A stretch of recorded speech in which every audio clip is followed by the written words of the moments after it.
आपका राशिफल कार्यक्रम देख रहे सभी दर्शकों को पंडित संदीप भारद्वाज की ओर से प्यार भरा नमस्कार। दर्शकों, आज अमावस्या पड़ रही है, यानी कि श्राद्धों का आखिरला दिन। आज भी पितर जो पूर्वज अपने लोक से हमारे इस भूलोक पर आए हुए थे, वह वापस जा रहे हैं। आप उनकी प्रसन्नता के लिए जो आपने दान किया है, जो भोजन दान किया है, जो भगवत गीता का दान किया है, जो भागवत सप्ताह करवाया है, कोई भी अनुष्ठान कराए हैं, इससे वह बहुत प्रसन्न होकर आपको, आपके पूरे खानदान को, अपनी पीढ़ियों को वह आशीर्वाद देकर अपने लोग को लौटते हैं, ताकि आपका वंश हमेशा चलता रहे। और जैसा कि हमने पहले भी आपको बताया था, वे अक्सर कई बार आप किसी ज्योतिषी के पास जाते हैं तो वह आपको पितृदोष के बारे में बातचीत कर देते हैं। पितृदोष का निवारण श्राद्धों से अच्छा हो ही नहीं सकता, तो इसलिए इन श्राद्धों के ऊपर आपने जो तर्पण, जो दान, जो अन्न वगैरह दान किया है, उसके लिए आपके पितर आपसे बहुत प्रसन्न हैं। आज आखिरला दिन है। अगर आपने अभी तक भी ये दान नहीं किए थे तो आज आखिरला दिन है आपके पास, तो इस दान को आप अवश्य करें और पुण्य के भागी बने। तो आज अमावस्या के इस दिन के साथ ही कल माँ भगवती के पावन नवरात्रे प्रारंभ होने जा रहे हैं। इन पावन नवरात्रों को लेकर आपको खास क्या सावधानियां बरतनी है, क्या करना है, उसके बारे में जानकारी। और सबसे पहले बात आज के पंचांग से। 6 अक्टूबर बुधवार का दिन, सन 2021, सूर्योदय सुबह 6:27 पर, शाम को 6:01 पर, विक्रमी संवत 2078, राक्षस नाम चल रहा है। कृष्ण पक्ष तिथि अमावस्या, नक्षत्र हस्त, योग ब्रह्म और सूर्य का भ्रमण कन्या राशि में, चंद्रमा भ्रमण कर रहे हैं कन्या राशि में। राहु काल का समय 12:14 से 1:41 तक रहेगा। आज कोई भी अभिजित मुहूर्त नहीं है और आज पड़ रही है सर्व पितर अमावस्या और कल प्रारंभ होने जा रहे हैं मां भगवती के पावन नवरात्रे। नवरात्रों में आखिर क्यों बोए जाते हैं जौ, इसके कारण, महत्व और क्या देते हैं शुभ और अशुभ संकेत, इसके बारे में जानकारी। नवरात्रि में जौ के बिना मां दुर्गा की पूजा अधूरी मानी जाती है और नवरात्रि में जौ के बिना मां दुर्गा की जो पूजा है वह पूरी नहीं होती। शारदीय नवरात्रि हो या फिर गुप्त नवरात्रि या फिर चैत्र नवरात्रि की बात करें, सभी नवरात्रों में जौ का काफी महत्व होता है। मान्यता ये है कि कलश या घट स्थापना के साथ ही जौ बोए जाते हैं, क्योंकि इसके बिना मां दुर्गा की पूजा अधूरी मानी जाती है। जे दिन से ही कलश स्थापना के साथ मिट्टी के बर्तन में जौ बो दिए जाते हैं और ये परंपरा काफ़ी पुरानी है। बता दें कि जौ शुभ मुहूर्त के अनुसार ही बोए जाते हैं। माता रानी की चौकी के पास ही मिट्टी के बर्तन में जौ बोकर उन्हें ढक दिया जाता है और नियमित रूप से उनमें जल अर्पित किया जाता है। और नवरात्रि के समापन के दिन जौ को बहते हुए जल में प्रवाहित कर दिया जाता है।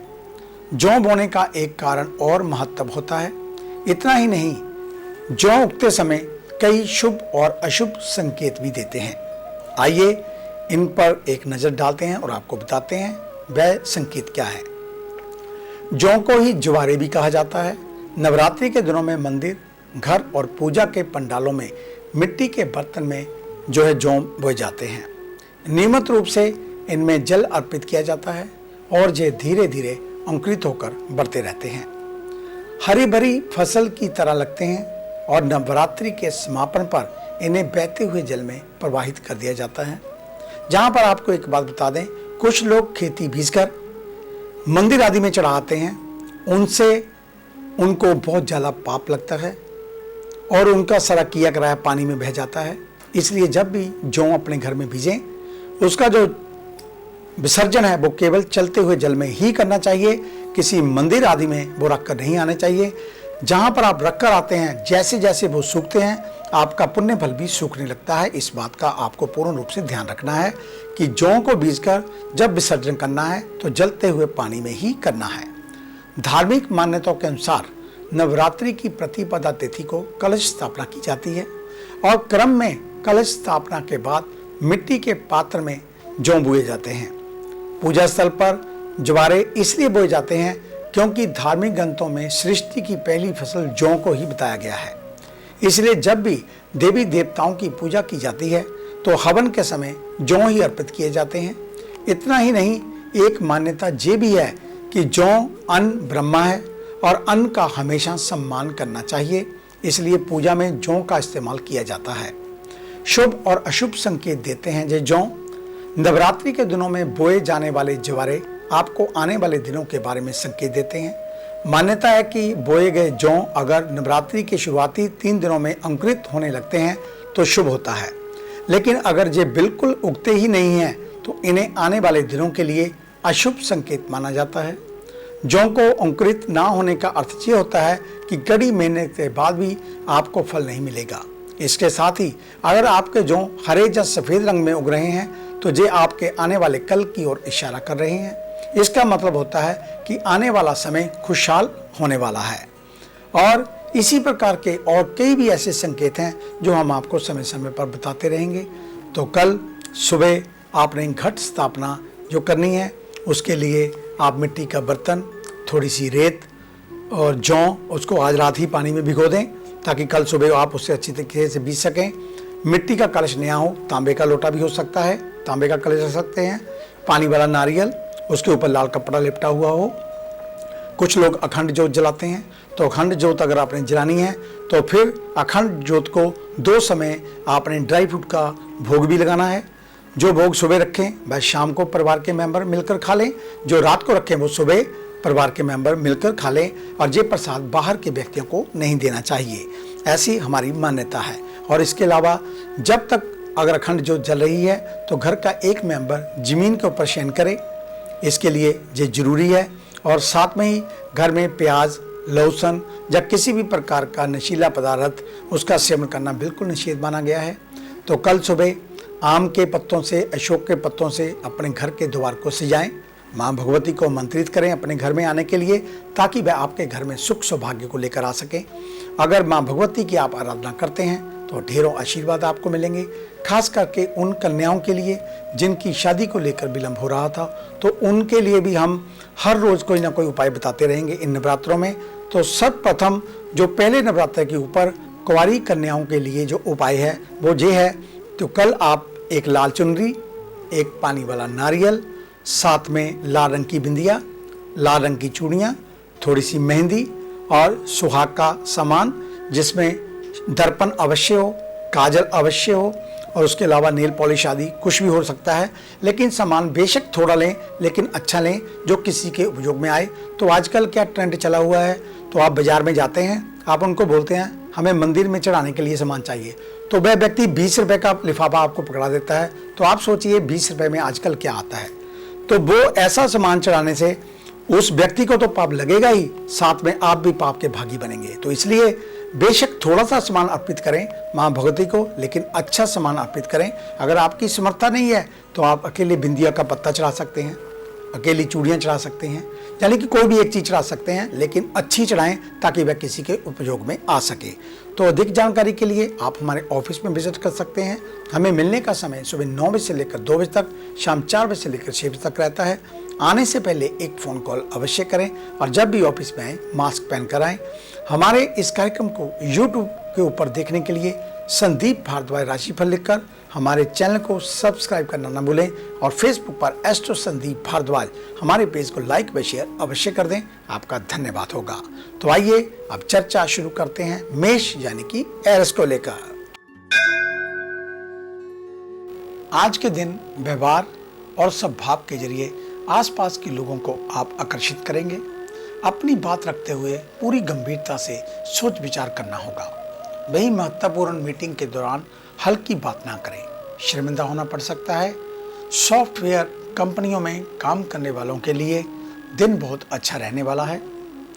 खुदरा व्यापारी सरकार के नियमों कानूनों का विशेष तौर पर पालन करें। ग्राहकों के साथ व्यवहार अच्छा और केयरिंग होना चाहिए। हार्डवेयर के कारोबारियों के लिए दिन लाभ वाला। खान पान में फाइबर की मात्रा अधिक रखनी होगी। कब्ज होने की आशंका। वहीं परिवार में परिस्थितियां आपके अनुकूल रहेंगी, सभी का सहयोग मिलेगा। वृषभ यानी कि टॉरस, आज के दिन मन अशांत रह सकता है। आत्म आंकलन में निष्पक्षता और परिश्रम पर भरोसा ही काम को दिलाएगा। दूसरों से आशा ना रखें। कार्यस्थल पर सहयोगियों के साथ वाद विवाद करने से बचें। जल्द ही कोई बड़ी जिम्मेदारी आपको मिलने वाली है। ऑफिस में कामकाज के सिलसिले में आपको यात्रा करनी पड़ सकती है। अपेक्षाएं टूटने पर मानसिक तनाव और अधिक बढ़ सकता है। कारोबारी इस समय थोड़ा धैर्य रखें। कपड़ों के व्यापारियों के लिए दिन मायूसी भरा हो सकता है और स्वास्थ्य में परिस्थितियां बिगड़ रही हैं। डॉक्टर से संपर्क बनाए रखें। खान पान बिगड़ने से पेट खराब हो सकता है। घरेलू खर्च बढ़ते हुए नजर आ रहे हैं। मिथुन यानी कि जेमिनी, आज के दिन नौकरी और कारोबार को लेकर अपना फोकस बनाए रखें। छोटे मुनाफे भी आपकी आर्थिक स्थिति में राहत का काम करेंगे। सहजता सौम्यता का भाव जरूरी। बातों में स्पष्टता रखें जिससे आपकी बातें सभी को समझ में आ जाएं। समय से ऑफिस पहुंचें। वर्क फ्रॉम होम है तो कामकाज में थोड़ा परिपक्वता गंभीरता दिखाएं। टेली कम्युनिकेशन के व्यापारियों को अच्छा मुनाफा होगा। ग्राहकों की पसंद नापसंद का ख्याल रखना बहुत जरूरी। युवा वर्ग माता पिता की बातों का पालन करें। स्वास्थ्य में डेंगू मलेरिया और कुछ गंभीर रोगों से पीड़ितों को लोग नियमित दवा में लापरवाही ना बरतें। घर में बातें किसी को बुरी लग सकती हैं। कर्क यानी कि कैंसर, आज पूरा दिन सकारात्मक रहकर काम करें। कार्यस्थल पर किसी के सानिध्य में रहकर काम करें। सलाहकार या सहयोगियों के साथ टीम वर्क पर जोर दें। उच्च अधिकारी वर्ग से संपर्क अच्छा बनाना होगा। स्टील और धातु का कारोबार करने वाले लोगों को अच्छा मुनाफा होगा। वहीं कार्यस्थल पर कर्मचारी कम होने से तनाव बढ़ेगा। युवाओं और विद्यार्थियों के लिए आज का दिन सामान्य रहने वाला। कार्यस्थल पर कर्मचारियों से सहयोग का रवैया अपनाएं। स्वास्थ्य में हीमोग्लोबिन का स्तर कम होने से गिरावट की आशंका। परिवार में किसी का जन्मदिन है तो पूरे उत्साह के साथ मनाएं और परिवार के लोग एक साथ आउटिंग पर भी जा सकते हैं। सिंह यानी कि लियो, आज के दिन भगवान हनुमान जी का स्मरण कर दिन की शुरुआत करना आपके लिए लाभकारी होगा। घर के आसपास रह रहे पशु पक्षियों को दाना आदि खिलाएं। पुरानी कंपनी से दोबारा नौकरी का ऑफर मिल सकता है। कार्यस्थल पर क्रोध में तीखे बोल स्थितियों को खराब कर सकते हैं। ट्रांसपोर्ट के व्यापारियों को परेशान होना पड़ सकता है। वहीं वाहन खराब होने या सरकारी कार्रवाई की समस्या खड़ी हो सकती है। युवाओं को कैरियर को लेकर असमंजस की स्थिति से बाहर निकलना होगा। स्वास्थ्य को लेकर उच्च रक्तचाप के रोगी सचेत रहें। महामारी को देखते हुए अनदेखी करना आपके लिए नुकसानदेह हो सकता है। परिवार में मामूली मुद्दों पर बहस से बचें। कन्या यानी कि विर्गो, आज के दिन गलतियों को मानते हुए उन्हें सुधारने का प्रयास करना आपके लिए लाभकारी होगा। आज लंबे समय से किए गए निवेश मैच्योर होकर अच्छा आर्थिक लाभ देंगे। ऑफिशियल कार्यों को करने में आनाकानी आपको नहीं करनी चाहिए, अन्यथा बॉस या उच्च अधिकारी आपसे नाराज हो सकते हैं। कार्यस्थल पर बॉस और उच्च अधिकारियों के साथ संबंध मधुर होंगे। कारोबारियों के लिए चुनौतियां और जोखिम भरे काम परेशानी का कारण बन सकते हैं। युवाओं को परिस्थितियों के अनुसार कुछ समझौता करना पड़ सकता है। मौसम और महामारी को देखते हुए इन्फेक्शन होने की आशंका। मकान और भूमि की खरीद की प्लानिंग कर रहे हैं तो निर्णय लेने के लिए समय अनुकूल। सब प्रथम सूचना सर्वसिद्धि पोटली को लेकर दिवाली के ऊपर इस बार एक अनोखा उपहार आपके लिए, जिसकी अनुदान राशि केवल 1100 पर रखी गई है। अगर घर में कोई बंधन है, ये किराए का फेर है, बच्चे कहने से बाहर हैं, विदेशों में बच्चे बैठे पीआर को प्राप्त नहीं कर पा रहे, या उनकी शादी को लेकर चिंता है, घर में रुपए पैसे की बरकत बिल्कुल नहीं है, तो एक बार दीपावली की रात्रि को हमारे कहे अनुसार सर्वसिद्धि पोटली का प्रयोग अवश्य करें और फिर देखें चमत्कार। लेकिन इसके लिए आपको लगभग रात 12 बजे तक जागना है। इस बात का आपको अपना मन बनाना होगा। अगर आप रात 12 बजे तक जाग सकते हैं तभी आप इस पोटली को प्राप्त करें। लेकिन इसको सफल करना, इसका उपाय करना बेहद आसान है। उसमें किसी भी प्रकार की आपको मुश्किल नहीं आएगी, ऐसा हमारा दावा है। बहुत आसान से उपाय के साथ ही आप इस पोटली को जगा सकते हैं और अपने भाग्य को चमका सकते हैं। तो आज ही अपनी बुकिंग करवाएं ताकि निश्चित हो जाए कि ये पोटली आपको अवश्य मिलेगी। धन्यवाद। तो आइए चर्चा शुरू करते हैं तुला यानी कि लिब्रा से।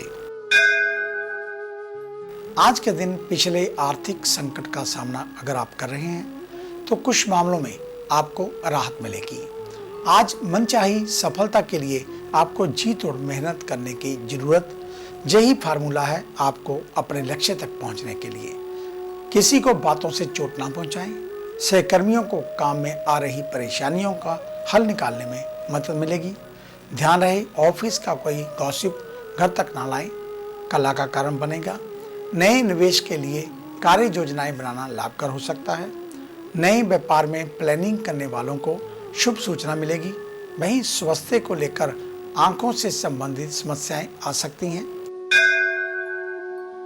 वृश्चिक यानी कि स्कॉर्पियो, आज के दिन कामकाज में दिमागी तौर पर बहुत सक्रियता दिखानी होगी।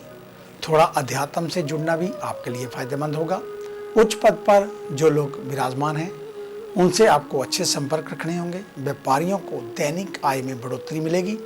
मानसिक तौर पर तैयार रहें, अचानक बड़ा खर्च सामने आ सकता है। आज मन में घूम रहे विचार आपको सकारात्मक ऊर्जा का प्रवाह देंगे। आपका दिन बीते दिनों की परेशानियों से निकालकर अच्छे से बीतेगा। आसपास हतोत्साहित करने वाले लोगों से दूरी रखें। ऑफिस के कामकाज से फोकस कमजोर ना पड़ने दें। धनु यानी कि सेजिटेरियस, मानसिक चिंता को मन से दूर रखें, अन्यथा डिप्रेशन में जा सकते हैं। और आज घर में अनचाहे मेहमान आ सकते हैं, लेकिन साथ में ही गुप्त शत्रुओं से आपको सावधान रहना होगा। और आज का दिन लगभग सामान्य रहने वाला, फिर भी कार्यस्थल पर थोड़ी चुस्ती फुर्ती रखनी होगी। महत्वपूर्ण कार्यों को टालना ठीक नहीं। ऑफिस में आत्मीयता का माहौल रखें और ऑफिस में नियमों का पालन करें। मकर यानी कि कैप्रिकॉर्न, कोई भी ऐसा कार्य ना करें जो बॉस की नज़र में आपको खराब दिखाए। मीडिया से जुड़े लोगों को सजग रहना चाहिए। कुटीर उद्योग में व्यापार जमा सकते हैं। युवाओं के लिए दिन सार्थक। स्वास्थ्य के लिए देर रात तक जागना ठीक नहीं। महामारी के प्रति लापरवाही भी ठीक नहीं है। कामकाज गलतियों के चलते घर में महत्व घट सकता है। आत्मविश्वास रखें, परिस्थितियां अनुसार निर्णय लें। कुंभ यानी कि एक्वेरियस, आज काम के प्रति समर्पण दिखाने की जरूरत। अपने अंदर एक शांत आचरण विकसित कर पाएंगे। लंबे समय से अटके हुए सरकारी कामकाज बनते हुए नजर आ रहे हैं। व्यवहार में रूखापन अपनों से दूर कर सकता है। वही कार्यस्थल पर बॉस प्रशंसा करेंगे। आपकी परफॉर्म को देखते हुए प्रमोशन की बात चल सकती है। मीन यानी कि पाइसेस, व्यापारियों को आर्थिक नुकसान बड़ी परेशानी दे सकता है। पैसे के लेन देन में चूक कर सकते हैं। पारदर्शिता अपनाएं। निर्णय से पहले पार्टनर से संवाद लाभकारी। युवाओं को बड़ा काम प्लानिंग के साथ करना चाहिए, अन्यथा बनता हुआ काम बिगड़ सकता है। आज बदलते मौसम के कारण थोड़ा सर्दी जुकाम हो सकता है। अपने पेट का विशेष रूप से ध्यान रखें। भीड़ भरी जगहों पर कम जाएं और जहां कहीं भी जाएं मास्क पहनकर जाएं, क्योंकि महामारी का प्रकोप अभी कम नहीं हुआ है। तो ये था आपका आज का राशिफल। आज का दिन आप सभी के लिए मंगलमय हो, कल्याणकारी हो। इन्हीं शुभकामनाओं सहित कल सुबह इसी समय इसी चैनल के ऊपर आपसे फिर मुलाकात होगी। तब तक के लिए पंडित संदीप भारद्वाज को इजाजत दीजिए। मेरा आप सभी को सादर नमस्कार।